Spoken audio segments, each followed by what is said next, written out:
Ce soir, Caleb remettra sa ceinture en jeu, et je serai aux premières loges afin de lui souhaiter les pires souffrances qu'un combat de jacquerie peut infliger. Nous montons dans les ascenseurs vitrés du stade. Rendez-vous avec Gabi, devant la porte 5 du corridor principal. Mon frère est là. Il est souriant et a bien fière allure. Il s'avance vers nous, nous nous prenons dans les bras. Nous nous serrons très fort. Il dit « Je suis content de vous voir. Tu vas bien, on dirait ?» « Oui, tout va très bien. Tout s'est bien passé. Tu me raconteras dans la tribune? On y va? » Allez. Nous nous engageons alors dans le couloir menant aux tribunes. Le stade se révèle enfin.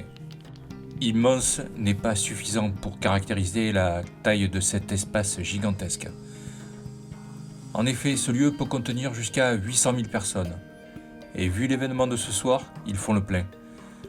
Un guide artificiel vient à notre rencontre.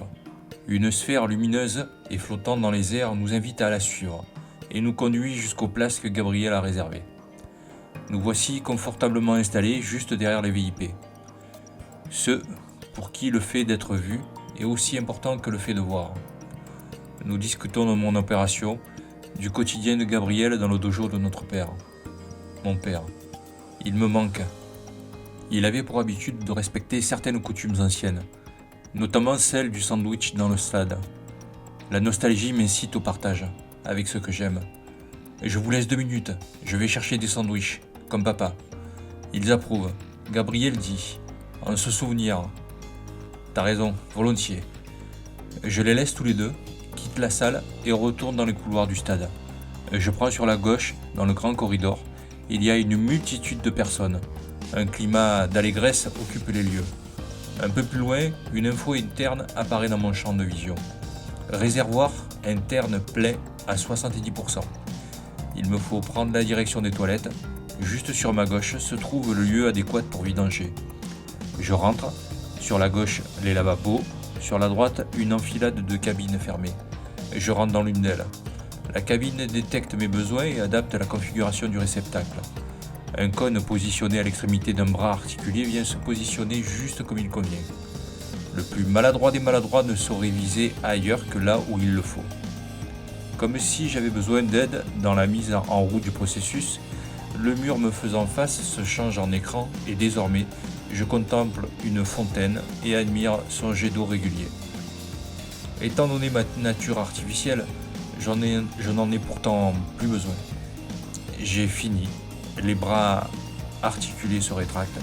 Je sors et m'avance vers le lavabo. Au moment où je m'apprête à me laver les mains, 2 costauds font leur entrée. Ils portent de longs manteaux noirs, vraisemblablement blindés.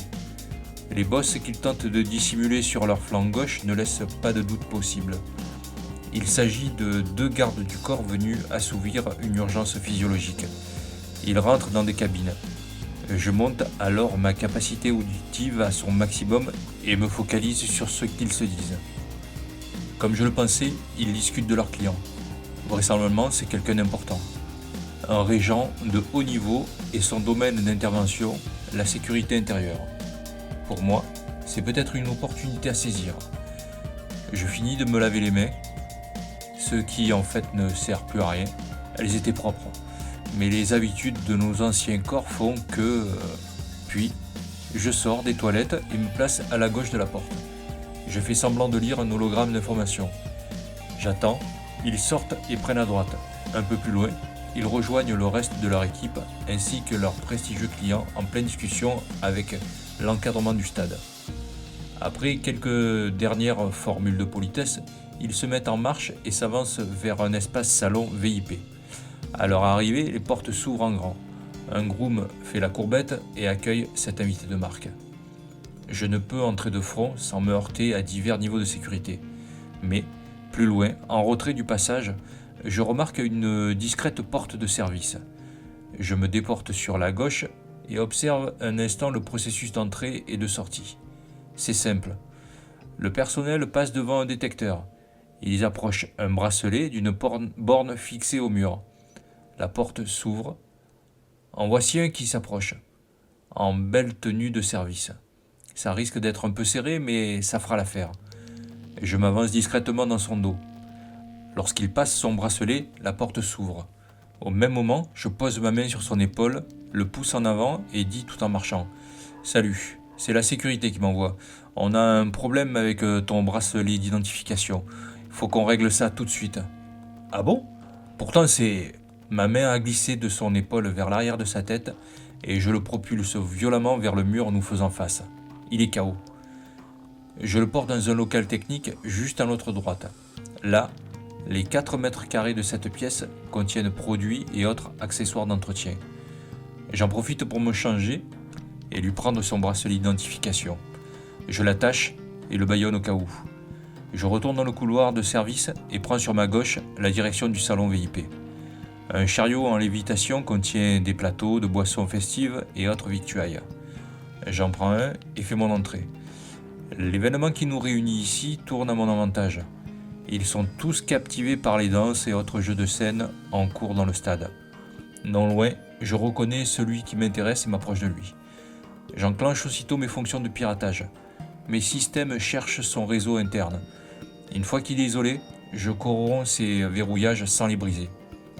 Je ne veux pas laisser de traces de mon passage dans ces données. C'est bon, j'y suis. Tandis que j'identifie rapidement quelques dossiers qui pourraient m'intéresser, un garde du corps s'approche de moi. C'est pas le moment. Il me faut un peu de temps pour le téléchargement. Les fichiers sont lourds. Il me dit: J'aime pas ce que t'as sur ton plateau. T'as des charges de Blue Lagoon? Je lui réponds: Non, désolé, il y en a plus en stock. Il me regarde déçu. Bon, tant pis. Je vais prendre ça alors. Il saisit une coupe sur mon plateau et retourne vers son client et le reste de son équipe. Un des membres du service d'ordre se tourne vers lui, l'air désapprobateur. Vraisemblablement, un échange télépathique l'invite à poser cette coupe immédiatement. Il est pris en faute et pose son verre aussitôt. Je fais mine de m'éloigner un peu et propose aux convives les boissons restantes sur mon plateau. La plupart sont indifférents ou se servent sans un regard sur le serveur que je suis. Je passe tranquillement, en douce, juste derrière ma cible. C'est bon. Mes systèmes viennent de prendre la main sur son réseau interne. Cependant, je ne peux tout prendre.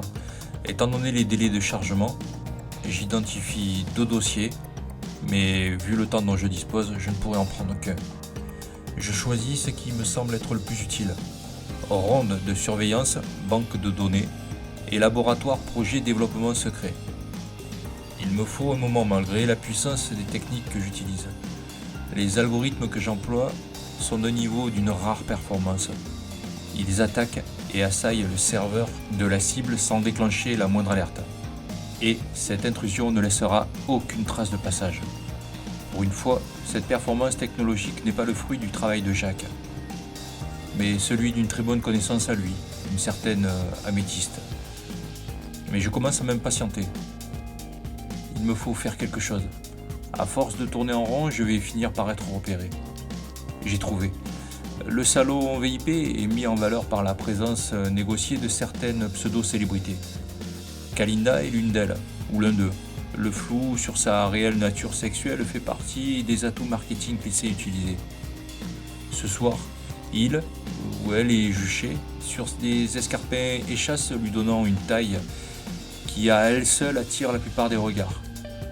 Sa grande robe type Renaissance, son immense perruque blanche, son maquillage outrancier, son décolleté exhibitionniste et la franche ouverture à son entrejambe finit de captiver l'assistance. Il est volubile et rit à tout rompre, mais elle se doit de tous les divertir. Aussi, il quitte le groupe en extase à ses pieds et s'avance pour en rejoindre un autre. Il passe à ma portée. Je me tourne alors qu'il est tout près et, au bon moment, je redresse mon talon gauche en arrière qui vient bloquer son pied droit. Il bascule violemment en avant en hurlant de façon très lyrique. Il s'étale de tout son long. Moi, je disparais immédiatement derrière l'écran de la foule qui se précipite pour porter assistance à la cantatrice. Voilà. Enfin, mon système de piratage m'informe de la réussite de la procédure. J'ai mes fichiers. Je les consulterai plus tard. Il me faut sortir au plus vite. Juste après, avant le sas principal, je dépose mon plateau. Je reviens dans le couloir de service et me débarrasse de ma tenue de serveur. En passant la porte par laquelle je suis rentré, je laisse le bracelet d'identification dans un coin. Me voici dans le large corridor principal. Je me dirige au plus vite vers les tribunes.